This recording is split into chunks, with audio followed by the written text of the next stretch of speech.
We're live at Comedy Central in New York. Ed Kowalczyk is here. We'll take some calls from fans if you want to talk to him. Ed, how are you? Great, thanks. Good to see you, man. Bright and early. Bright and early and wide awake and very on time, which is very un-rock star of you. Yeah, I know it. Yeah. I know, I'm so embarrassed. What'd you do last night here in New York? All we did was just basically fly here from the West Coast, so we're pretty toasted right now. We got in about midnight. Our plane was all delayed and everything.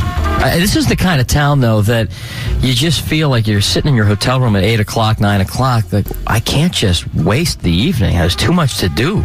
Exactly. No, I know.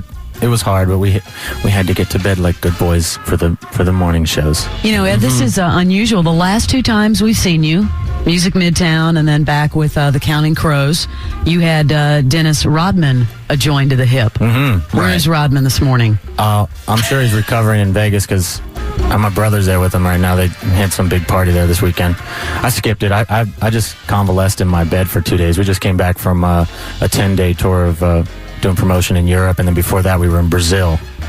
So we've traveled a good deal over the last month. You know you're going to find yourself in jail. Right. There's nothing against your selection of friends. No good can come of this friendship. Yeah, so what is going on with you, my man? I don't know, man. I mean, I think I've learned more about being a rock star from Dennis Rodman, who's a basketball player, than I probably learned from anybody else.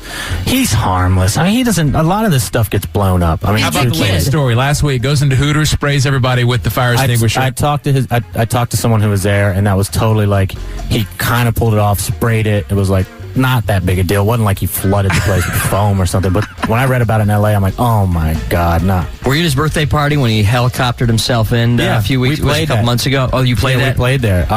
And that was also, they said he landed the chopper, but he never really landed it. I wouldn't go. He wanted me to use the wireless mic and sing from the chopper. Yeah, we don't need to hear about Ed in the storm going down in the Hamptons or whatever. I said no. Musicians in small aircraft, especially when you don't have to do it. So you just a chopper above the surf. No. You're saying that Dennis is misunderstood. He's basically. misunderstood. Yeah. No, I mean, I'm not saying he doesn't bring a lot of it to himself, but some of it does. I've witnessed some of it kind of because nobody cares about me. I can do whatever I want. It's like, oh, who? With Dennis, it's like, a lot of it does get blown out. Where's he getting his money? I have no idea. I mean, he doesn't have any endorsements anymore. He's on tour with Live. He spends money. He spends money hand over fist. Well, he's doing these strip club appearances. He did one in Atlanta a couple of weeks ago. I don't know. Yeah. Where does a guy getting his money? I don't know. I don't go there with him. How did you end up with him anyway? Yeah, How did you end up buddies with him? He's a huge fan of Live. He's been coming to shows since 96, 97. I think Chad Taylor met him in the VMAs in 95 when we were playing. And he just loves the band. Yeah, he definitely. He's like obsessed with the music. It really is. Because when we first heard all these sightings of you and him, you're a very intelligent guy. You're very with it, and he's kind of the other side. He's a party on the guy. Facade, at least. I don't know him personally, but every time we've talked to him, you can barely understand him. Yeah, he's nuts.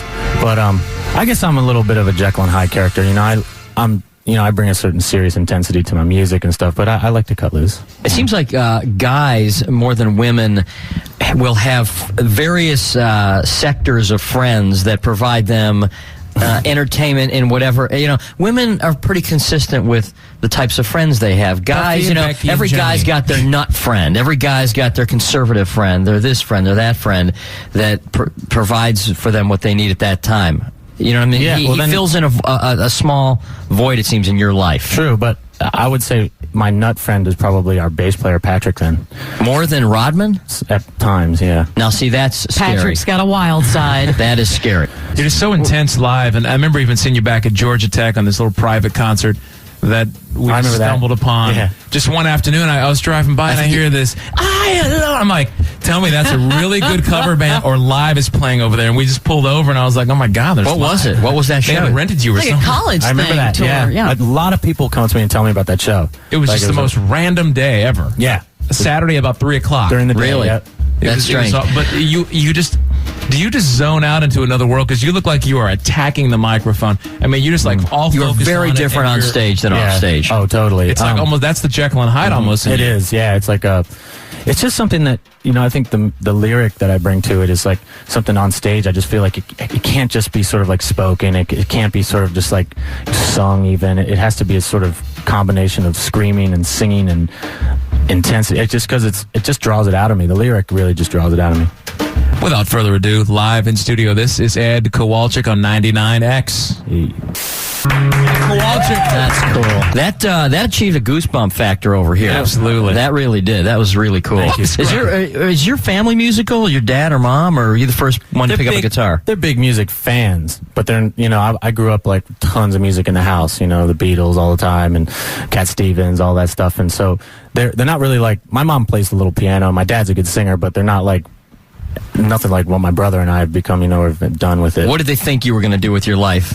I thought I'd definitely go to college and become something, but I skipped college. Well, you've become something. You've become something. Yeah. Probably not what they had thought, but not what they thought I would. But now, since you grew your hair out, and it's been a while since you've had the shaved Ed Kowalczyk look, have you quit signing Andre Agassi autographs? Yeah, and Moby as well. Moby, too. And I'm not the guy from Anthrax anymore either. And you're not trying to sell pamphlets at the airport. No. Right, not that. No. Do you look now, when you look back at pictures of the bald era, I like that okay? era. Are you I okay do with too. that? Because sometimes, you look back at like your high school pictures and you're like, what the hell was I thinking? The thing is about being bald is like you never know what your head's shaped like until you shave your hair. See, yeah. And I was real happy about the shape of my head. Right. I had this sort of like, I had a nice hook and I had a nice, sort of wisdom peak on the top of the front. And I thought, wow, this is a nice looking head. So I may go back to that eventually. You can actually pull it off both ways, though. I think you look good with and without And hair. you could pull off the Agassi thing.